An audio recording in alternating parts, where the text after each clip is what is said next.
29 minutes, we looked okay. Then Cootie happened. Now, I don't care about the supposed narrative against him. If the world is out to get you, maybe don't hand them the gun.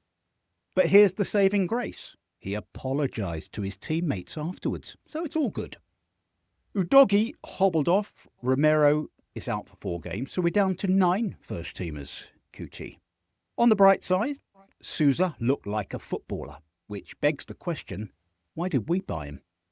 And then there's Flappy. He let a shot travelling like a Romero overhead kick trickle past him, then pulled off several worldies.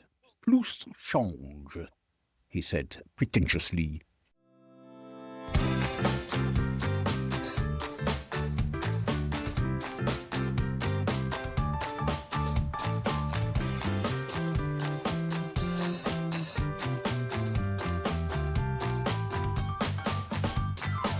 Nice one, Cyril. We're 6 points off the drop. Palace 1, West Ham 1. Is it now between us and Forest? Naturally, the Poch rumours are back. We'll discuss. This could get heated. We'll have a bit of Room 101. We'll have some stupid tweets to talk about. We might have another little feature. We'll see how we go. We'll chat about Newcastle and that lot up the road. Strap in.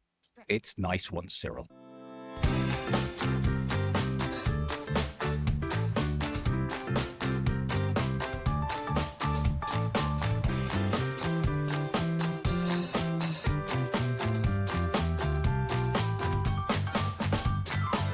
Nice one, Cyril.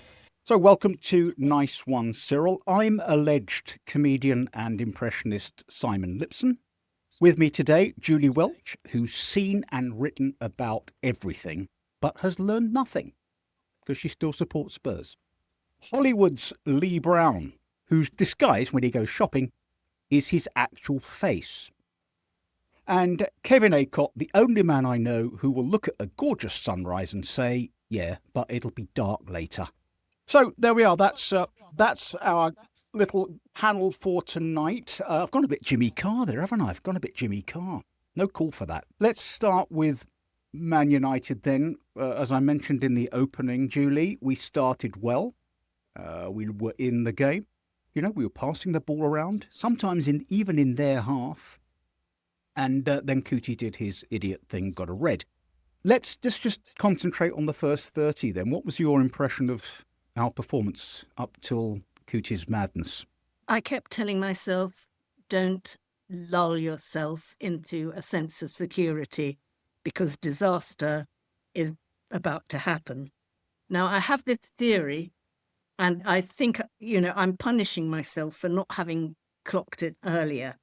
I think that we have now entered an alternative reality, and it started when we won the Europa League while being nearly the worst team in the Premier League last season. I mean, ridiculous things like that should not happen.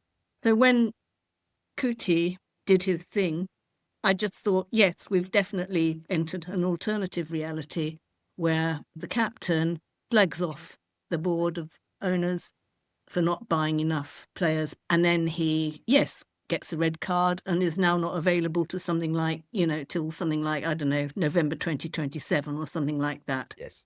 And I mean, Flappy was Flappy, as you say. No, I can't even talk about it really. I mean, the world-class saves, wonderful. What a keeper. Yeah. And then you're all flapped out, aren't you? Let's be am. honest. Kev, it really wasn't bad, was it? I mean, I think there were shades of the Man City second half. We were pushing forward. I thought Gallagher looked effective. Simmons was pretty good. And all round, I think we looked fairly solid and secure. I think they probably had better chances than us. But we were in that game, and it felt like one of those games that we could nick. And then something happened. What was your take on that foul? I think it was stupid. I don't think it was an intentional foul, but it was stupid. Do I think he was unfairly sent off? No. Sort of the opposite. For all my negativity, which you rightly pointed out, Simon, earlier, I realised that I thought we were well on our way to winning that. realised how stupid and how little I've learned from experience. I thought we were starting to really get on top. I thought we were going to nick it.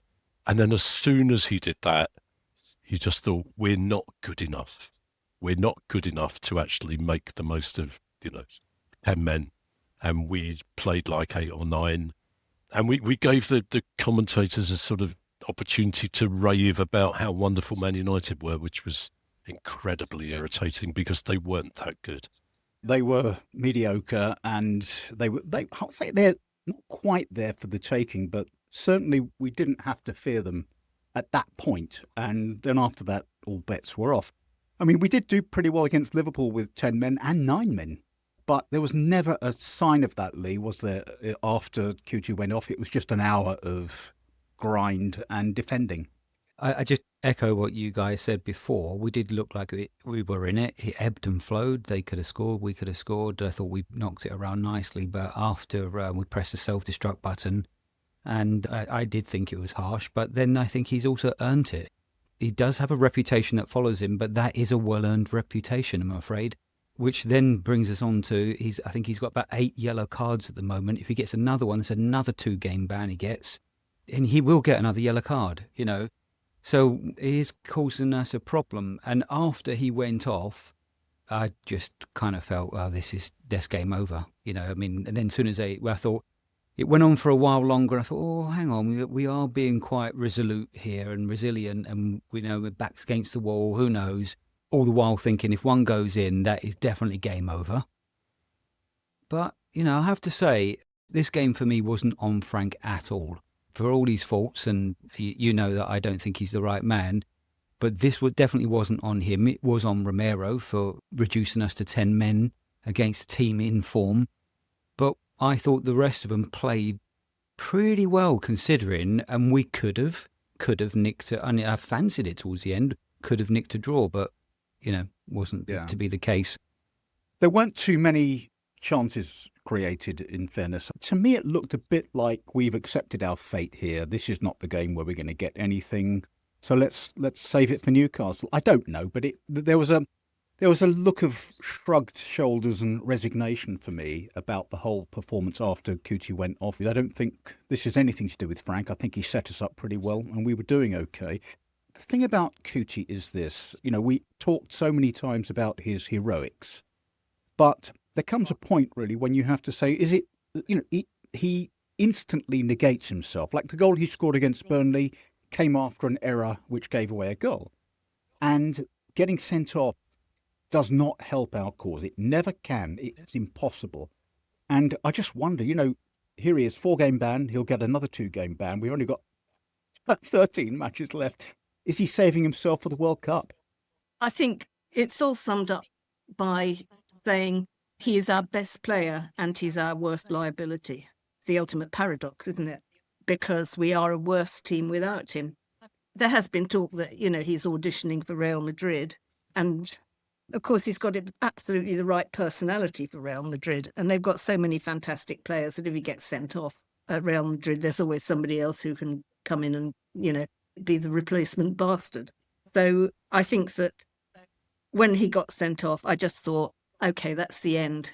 He got us the Europa League, but this is goodbye to Kuti Romero. I think he's a fantastic player in many ways, but I think he sort of fantasizes that he's the captain of a pirate ship.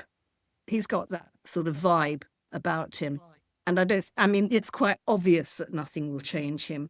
In many ways, he is a fantastic captain because he leads from the front. He drives us to victory so many times. This season, he's saved us points with his goals. But what he did against Man United, this could have been the incident which actually sends us down, I think. I think that's a real possibility now. We're only 6 points clear of West Ham. And there's a little stat here that I'm desperately searching for, which is that we're 6 points clear of the bottom 3. Our next 10 Premier League fixtures come against sides that we've collected 7 points against so far this season with 1 win. Doesn't augur well. Kev, to me that was reckless. It was irresponsible. And lots of talk online about, was it or wasn't it a red? I suppose there's half a debate about that. But if you're Romero, they say, well, there's a narrative against him. For me, if there's a narrative against you, and he must know this, that's when you take more care, especially when you're in a fucking game, and rather than throwing it away. Yeah, absolutely. I mean, the narrative is autobiographical, isn't it? It's, he's created it. Overall, he has been a little better, actually, than when he first came to us, I think. A little less reckless. Or if I don't know, maybe I've just made that up. But it's felt like that. It's felt like there's something a little bit more adult about him. But, that's obviously, even if that's true, and I haven't entirely made that up, it's superficial, isn't it? That adulthood. And he's just, I don't know, even I'd forgotten how annoyed I was with him, and now I'm annoyed again with him because it was so stupid. It gave away 3 points. And of course, we can ill afford to chuck points away as we stand. There was a message, or a tweet rather, on Twitter by Gary Stevens, our old player, and he said, "Don't let Romero blind you, Spurs official fans, with his social media posts. He's more interested in his own future success than that of Spurs. If they align, then great. If they don't, then he's off." It's a horrible thing to say. My sense is he's committed to Spurs. He loves Spurs. He's been here for, 5 years or something. He's given plenty. Of course he has. He's a great player. But we've always been a bit suspicious of injuries that suddenly heal when international matches come round. And I wonder whether he's just another selfish player. Players are selfish. They're not really team players. I think that's a bit of an old-fashioned myth.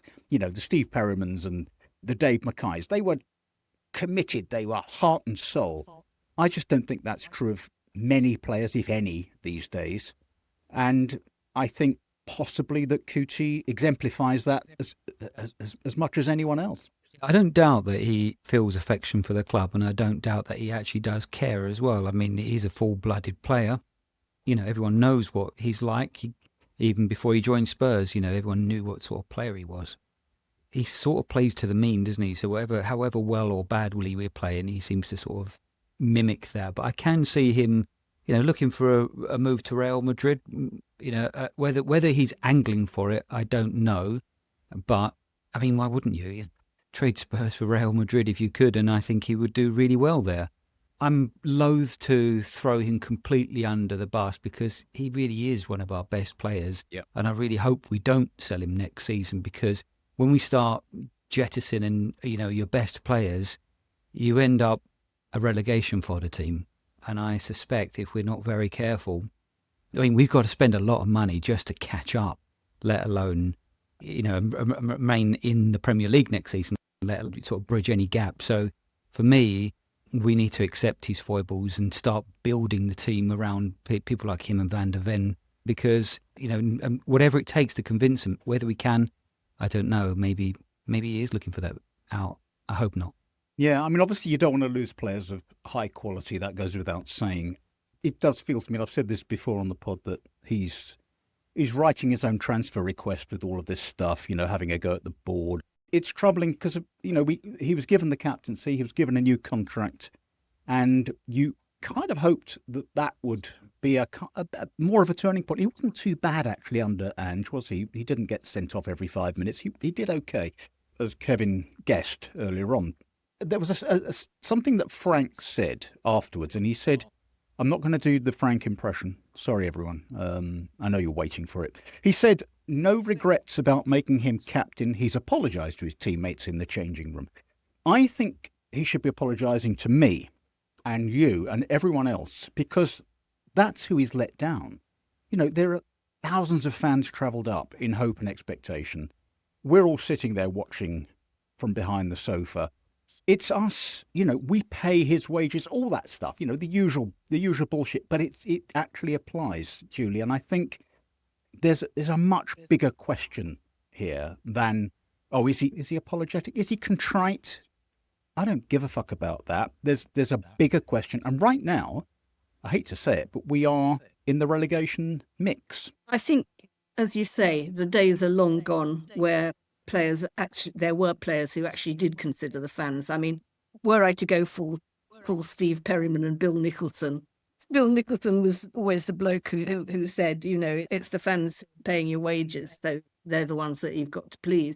Football has just changed so much. I think I agree with you that players are selfish. They might try to hide it with, sort of sweet and lovely social media posts and all that.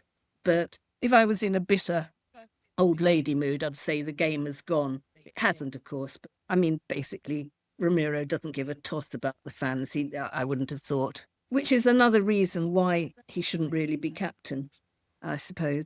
At least Harry Kane did try, and at least Hugo Lloris did try. Who would you make captain instead?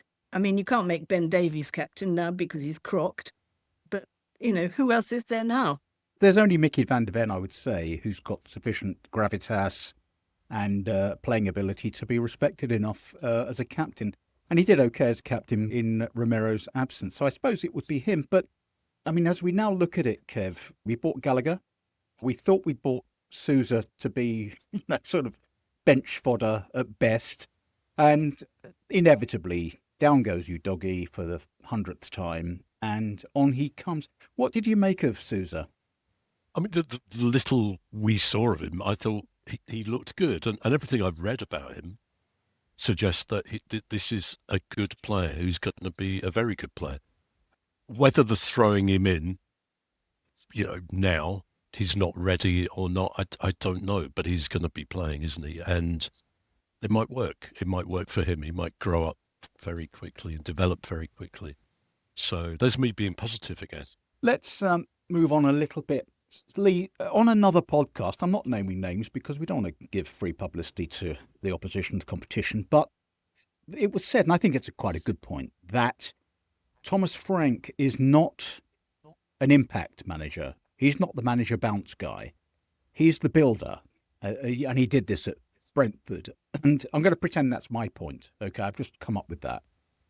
But I do think there's something in that, there are signs of improvement. There are signs of something happening. You can barely see them, but something's happening. And, we had some good wins in the Champions League. We've had some good-looking performances against Man City and United for half an hour. Do you accept that? Or do you think that too much water has gone under this Frank bridge and that whatever he does from here on in, the best he's going to do is finish lower middle table and that he'll have to go?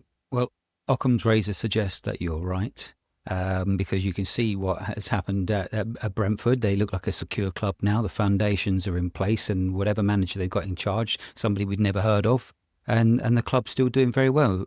In fact, he's pushing for a European place. But is that because of what he did, or is that because of how the club's set up? And the thing is, I think it's more with the latter, because when you think about Spurs, whatever manager we seem to get in, it doesn't really matter because of the club dynamics. And this isn't really Frank's fault, because he is, probably, like you say, a builder. But a club of this size and with as many issues, as much to turn around as we have, needs a manager with a charisma and a strength of personality to be able to drive it all through, to keep those players motivated, to keep the fans believing and keep the club believing. And Frank is coming across very weak, I'm afraid. And the Ramiro situation makes him look even weaker. So I don't think he's the right man. He may well be that builder you making that point about, but I just do not think the club is the right ground for him to do that. I think we need someone else who's more able to impose themselves on the club as a personality to drive everything forward. I agree with that. I mean, I think that, maybe if we lose the next 4 games, then we're going to have to get shot and we're going to have to find someone, for that, hopefully that manager bounce. But I don't know, that will play itself out. I just wanted to come back to you, Kev, because needless to say, people are suggesting alternatives, and they've been doing that for a while now. And the one that has really risen to the top here is Poch, of course. He gave an interview on some podcast or other, and he spent a lot of time talking about Spurs and this, the unrequited or the unfulfilled love affair. Oh, I don't know what bollocks he was talking. But look, the thing is, Kev, we love Poch. We love him for what he did. What I want to ask you is, do you think what happened with Poch was a moment in time?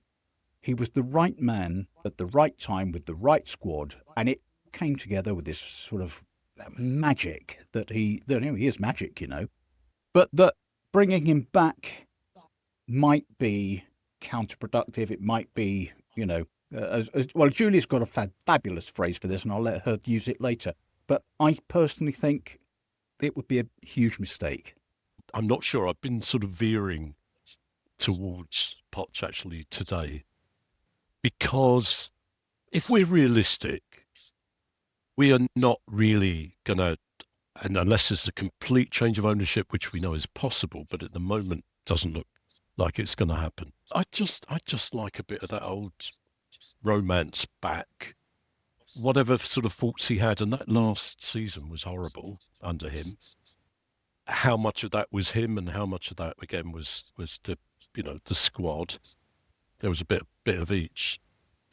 We didn't look good. I think we sort of blundered our way to the Champions League final.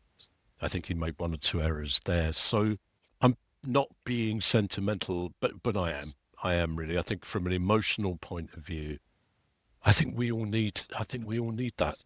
We all need that sense of a Spurs manager managing Spurs, and I think he is, for all his faults. So I'm going to go, yeah, let's get him as soon as we can.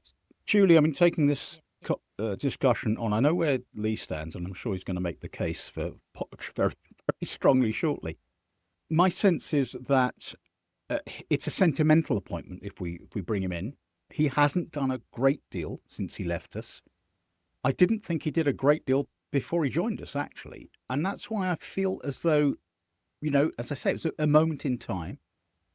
And it was wonderful. That period, we look back at that with the old rose-tinted specs, and it was gorgeous, from nearly winning the league and getting to the Champions League final. And it was, compared to where we are now, it just felt so good. And we want that back, don't we? We want that warmth, that feeling. And we know Poch is a Spurs guy. We know it. So it feels right from that perspective. But the question is, can he draw together all the disparate parts of what is now a horrible-looking organisation, completely different players, and somehow repeat the magic? I think the first thing I'd say about Poch is that he was a manager with great emotional intelligence, which is how he negotiated all the horrors upstairs and actually managed to make friends even with Levy and indeed with Joe Lewis. And he managed the young players very well and managed to kick out all the wrong uns without, too much angst. But as I said to you in a message on WhatsApp, it is my strong belief that you can't reheat a souffle. That was then. This is now. You were right to say, really, he hasn't done very much since then, has he? All the talent he had at his disposal at PSG didn't really get anywhere. Went to Chelsea. He was always saying, yeah, wait for me, it's coming, we're on our way. But it never was. I don't think he's going to win the World Cup with USA. So, he's been well rewarded for what he did at Spurs. I really, really don't want him to come back. I just want to have that moment preserved in Aspic forever.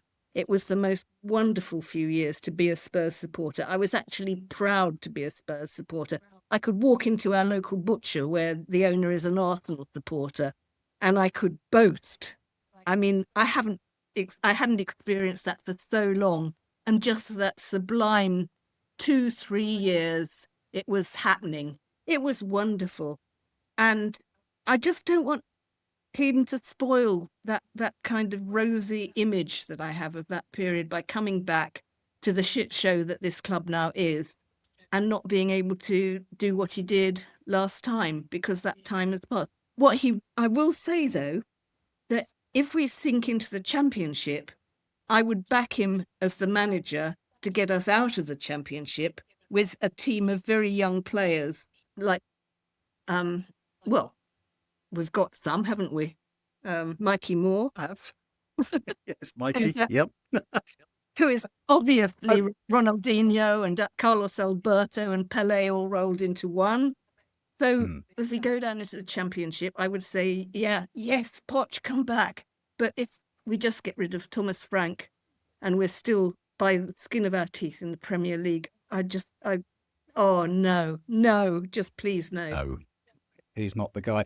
Look, first of all, I hope you've given that butcher the heave-ho, because you can't possibly show your face in there right now. So I hope you're getting your meat from a reputable provider.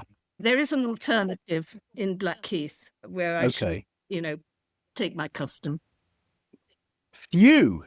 Well, okay. Now, Lee, let's have a little chat, because you are a very strong supporter of the pot. Make your case.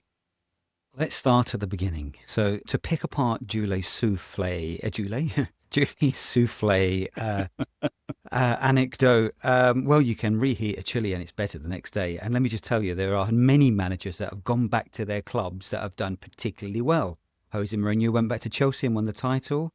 Walter Smith went back to Rangers and won the 3 titles and cups.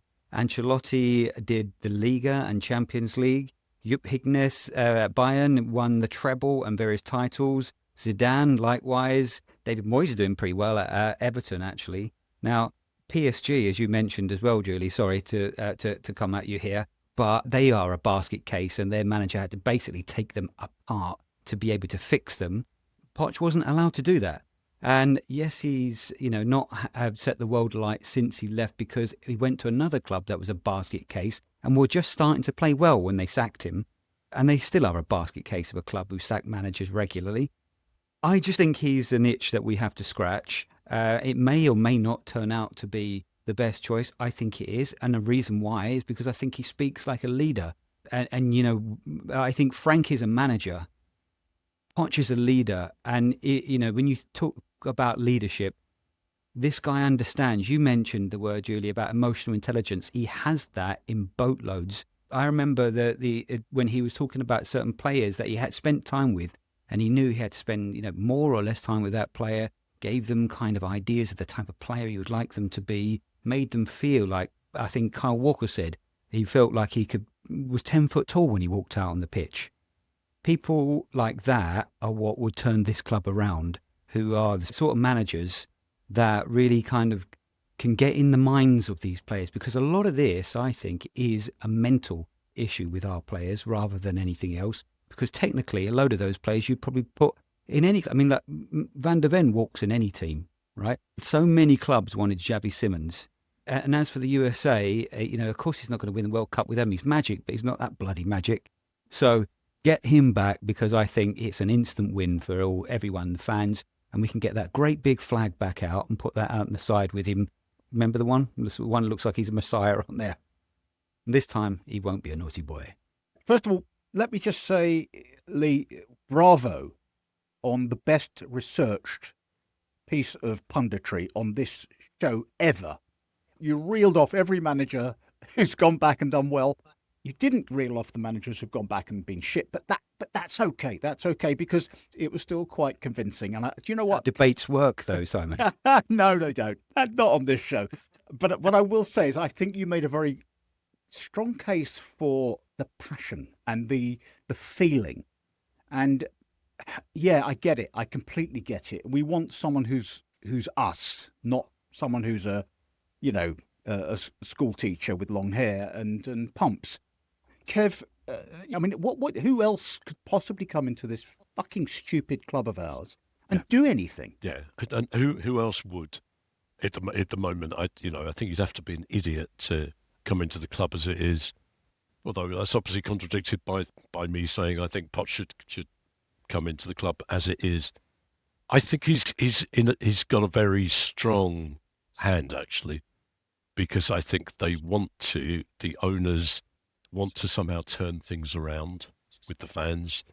I think they would take a popular decision, which I think on the whole it would be.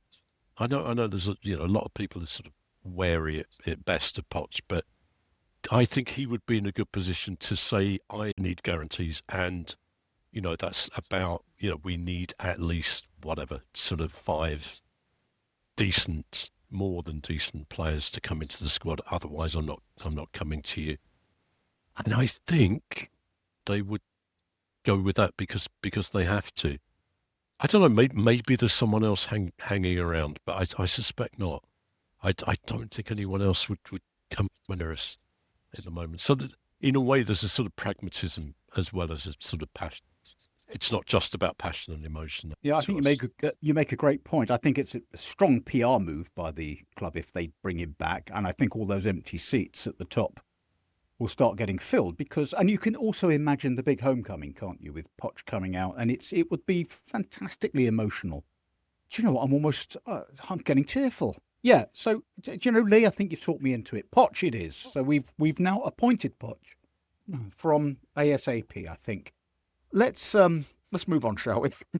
It's time for Room 101, which was a new feature. We brought that in last week, and I thought it was quite fun. So, Julie, have you got a Room 101 for us? What would you banish from football? I mean, to the big picture, I'd banish VAR, of course, but it's so ubiquitous and huge, it just wouldn't fit into a room. I mean, you'd need a whole sort of city to put VAR in, and be like trying to sort of put the sky in a room or the sea. But on a small scale, I would like to put Crescencio Somerville of West Ham into Room 101 for suddenly finding his scoring form.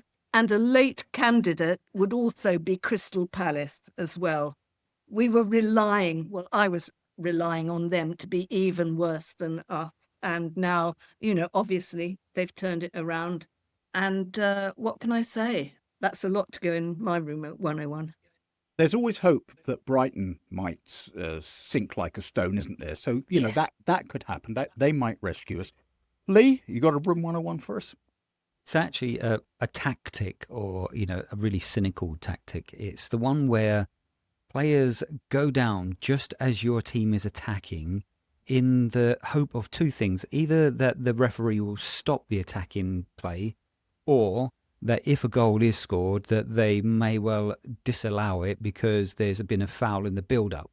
And it seems to be very deliberate now. You can see players doing it more and more as opposition teams attack, that someone will go down at some point in the hope that it might just give them the chance to sort of thwart that attack or goal. So banish it to Room 101, please. Yeah, I do remember Flappy going down when we went down to 10 men against Copenhagen and making sure we got the instructions for how we were going to play with 10 men. But, we can do it because we're Spurs and we're nice. But yes, that's a good one. Kev, what have you got for Room 101? Well, I wrote down 97 different things, but the one I'm going to go for is everyone else knowing more about football than I do. And this is in particular 2 people I'm thinking of in particular. Is a friend of mine who died recently, Southampton fan. He knew more about football than anyone I've ever met, but he also knew more about Tottenham. So he would say, do you remember that final in the League Cup in 1982 when you won 3-2? And I wouldn't. No, I don't remember that. I don't remember it at all. And he would always just look at me like, what kind of Spurs fan are you? You don't know this. And he's recently been replaced in my life by someone I work with who knows even more, but he's also young. So what he remembers, he has, he sees retro memories of the 90s. And again, he knows far more about football than me. So I guess is I shouldn't really be part of any kind of football podcast. Well, we've been saying that all along behind your back, Kev. So glad you brought that to the front. A bit like my daughter. My youngest is 29, and she knows more about everything than I do, not just football. And it's infuriating when, as you say, she can recall bits of history that I should know because I lived through it, and I don't, and she does. annoying. I've just got one room 101 for you, and it's this: I hate the nodding dog assistant managers. Right. So yesterday, Pep was explaining things in very animated fashion to his number two. And he's just going berserk. And the number two's just nodding. He's nodding. He knows he mustn't say anything. Don't speak. Nod. Nod, nod, nod. That's all you got to do. And you've got nodding dogs everywhere, right? There's that guy at Newcastle, the good-looking boy. And Eddie Howe goes up to him and Eddie goes, this is what we're going to do. And yeah, you're right, Eddie. Nod, nod, nod. And it's just arse-licking on the touchline. I want that gone. All right, so there we are. I tell you what, it's time for stupid Spurs tweets. There are so many, but here's these. The first few, Julie, for you, are kind of on the same theme. So here's this one. It's not grammatical. I'll do my best. We are so bad, and Arsenal so good that their fans can finally be somewhat objective, and they're all just blown away by what an actual agenda against a club looks like. I think the implication there is that because Arsenal, we're no longer competitive with Arsenal, they can see that the whole world is against Spurs and they can take an objective view. And it's obvious, right? So, I mean, look, I'll tell you what, I'll read you another one. It's now clearly obvious that... I'm sorry, I just don't understand what that means. It means that even Arsenal fans can see that the whole world is skewed against Spurs. Even Arsenal fans. That's what he's really saying. Here's another one. It's now clearly obvious that the officials and their bosses have a serious problem with Spurs, possibly some sort of hatred for them, week in, week out. Why is that? Julie, that's true, isn't it? I mean, there is clearly an agenda against Spurs. Of course there is. I mean, we know this. You aren't a proper Spurs fan if you don't believe there's an agenda against us. I mean, how old are these people? Have they left their mum's basement yet? I feel sorry for them in a way, because if that's all they can come up with... I'm sorry, I'm absolutely speechless. Any tweet which says "your" instead of "your" with an apostrophe, my eyes just tend to slide away anyway. And that sort of tweet, I really respect you, Simon, for reading these and preserving them for us to talk about. I'm amazed you look so healthy, in fact, because I would have thought that your hair would be on end and you would be, a pallid wreck, just having to sort of find your way through all this shit. I grin and bear it. And I tell you what, there's another one to add. And there's more. To that. God! Just to top it off. I'll do it in the voice I reckon it was written in. The stats on it are mental, to be fair. We've been officiated different for decades. Not decades, decades. So I think that's fairly conclusive that the agenda is real. Here's another one. This is for you, Lee. I hope the 60,000 home fans that refuse to protest are happy. I hope they're happy. So we've all got to protest. The 1,000 who are protesting, they're the real fans, right? Of course. Only the real fans will leave instead of watching the game. It's another one, like that first one on there, really. How do you pick the bones out of that? I'm sure that first tweet was written by Lewis Carroll, wasn't it? I get the protest, but you do those before? I don't get the premise of this. Is it that we should none of us turn up to the stadium to watch a game? That's what you call being a fan, isn't it? You're supposed to do that come hell or high water and, through thick and thin. And that's your lot if you're an actual fan, rather than just turn up when the weather's nice and we're playing well. Yeah, I mean, there's a lot of this stuff about, go if you must go to the match, protest, don't buy anything, and don't cheer, and don't do anything if you must go, but rather don't go, because that will really hit them in the pocket. And you think, well, this is so utterly fucking puerile and makes no sense, of course. So I don't get it. Here's one for you, Kev. Here we go. I'd have 11 Romeros all day long. Never a red. I know we've talked about Romero, but that is quite the the positive vibe for Romero right now. Yeah, my first thought was we'd start with 11 Romeros and end up with 5 on the pitch, wouldn't we? So, no. Do you know what? I didn't say it earlier when we were talking about him, but I'm not totally convinced we're always a better team with him. You know, I think we did talk about this maybe last week, that he can slow things up, and in certain matches, actually, we're better off maybe without him. Yeah, I mean, he went off against City at half-time and we started playing. Yeah. I don't necessarily think we should link the two things, but that was true. And there have been a couple of games when Danso stood in and we've looked a better defensive side. We've looked more solid. So, all right, well, we'll come back to Cutie, I'm sure, when he makes his return to the team. Julie, you said, what, November? I think November 2027. Yeah. I do want to point out that today, because I think no private communication should ever be unaired. Julie said that I look like George Clooney. Now, obviously, Julie was taking the absolute piss, but it reminded me of a bit of stand-up I used to do. I hope you don't mind. Indulge me. I'll probably cut this shit out. But I used to do a George Clooney impression, and I'd go, "Yeah, right, yeah, you're sure, ha, whatever." And then I'd say to the audience, "Well, obviously, that was a visual impression. I look a lot like George Clooney's arse." And it got a laugh.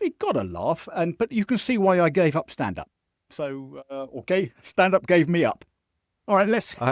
I think Julie said George Formby, didn't she? Yes. George Harrison, he's been dead for 25 years. Yeah. All right, let's move on. We've got Newcastle coming up. Now, when this pod goes out, we're only going to be a few hours away from that match. And in some respects, there's not much point talking about it. But this is something that was on I think the Sky Sports website. And it said, this is after their last match, it said, Eddie Howe's tired side at lowest moment since Saudi takeover. Kev, Dr. Tottenham, come on. I don't know. We're rubbish. They're a bit rubbish. And I like us and I don't like them.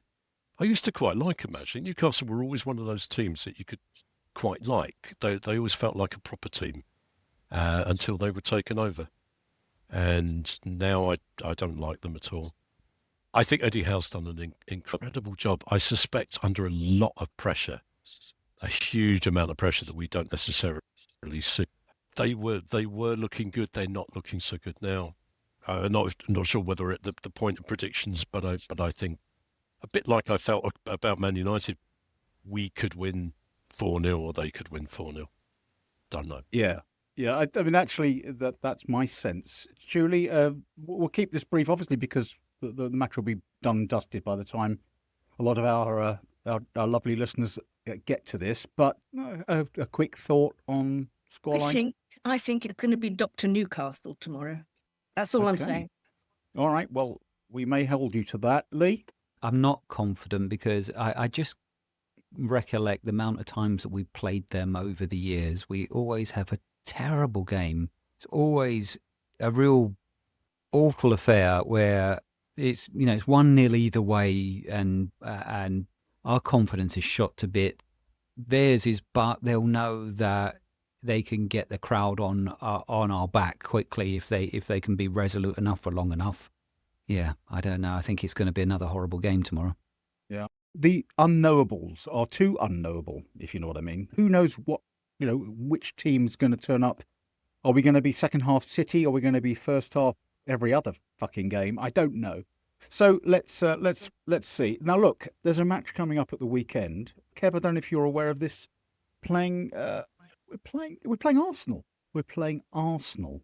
Now you and I probably have a chat about this on Friday, but let's get some early. Lee looks like he's bashing his head against something hard. I don't know. Let's give this a little bit of thought. We've said many times, they are actually the most unimpressive dominant team you've ever seen. Yeah. There's a kind of a Leicester season about this. Not that they're Leicester, but that every other team just is imploding, and that by default they're doing okay and they're holding their form and they're top of the league and they're going to win it. But it's a derby. What's going to happen? I actually have a sense that we have more chance of beating Arsenal at home than we do Newcastle. I think there is still that sort of odd, weak spinelessness to them, which hasn't really been exposed very much because everyone's a bit rubbish. If we play at our very best, if we really get at them, then I think we could possibly win. What I can see happening is that we outplay them, and then they get one of their wrestle all our players to the ground, corner kicks, and luckily fluke one in, and they win 1-0. But I'm sort of looking forward to it more than the Newcastle match. Okay.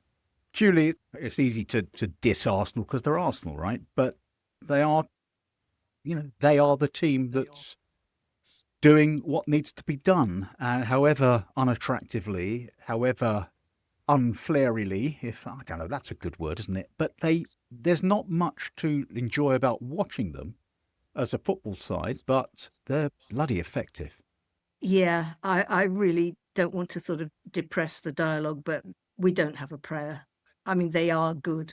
They are very, very good. I'm really relieved that City came good against Liverpool last night. And I think that they might have, received a bit of a shock from that. But Liverpool is Liverpool and Spurs are Spurs. We don't have the players at the moment. Our injury list is so pathetic, so overwhelming. Frank hasn't a chance to sort of set up a team on a regular basis.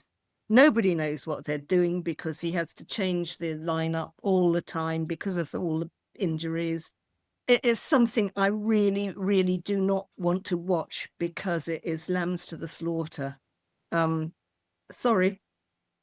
That's brought the tone down a bit, hasn't it? Lee, there is something about Arsenal, as Kev says, that there seems to be a softish underbelly if you can only access it. And they've failed towards the last hurdle over the last few seasons, and you just wonder. I kind of felt when they lost to United at home whether that was going to be where they start stumbling and then they come up with a big win. But I don't know if we get at them, if we do what we did to City. Is there a snowball chance in hell that we can come out with something? I'm afraid not. They're ruthlessly efficient. They might be boring, but they just found a way to grind it out, and I don't think they will need to grind it out against us, sadly. We are lacking in defenders. They will unpick us, and I don't know, this could be Frank's Waterloo, if we get a proper hiding off them. But who knows? It's a derby, and if I'm trying to be positive, then the form does go out the window. Is the old cliche. It can happen, but I suspect we'll get a bit of a duffing up. Okay, all right. Sadly, I think it's one where we concede early, we chase a bit, and we concede another, and we don't do a City.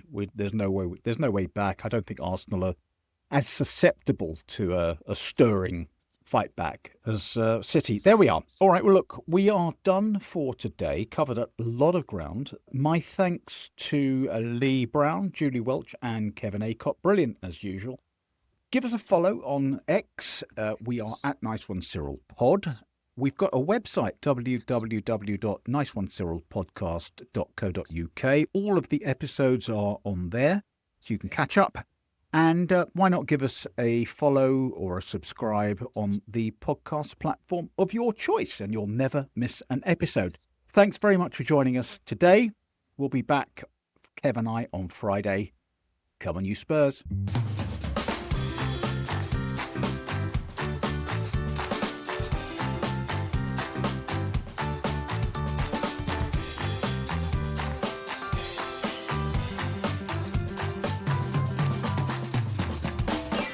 Nice one, Cyril.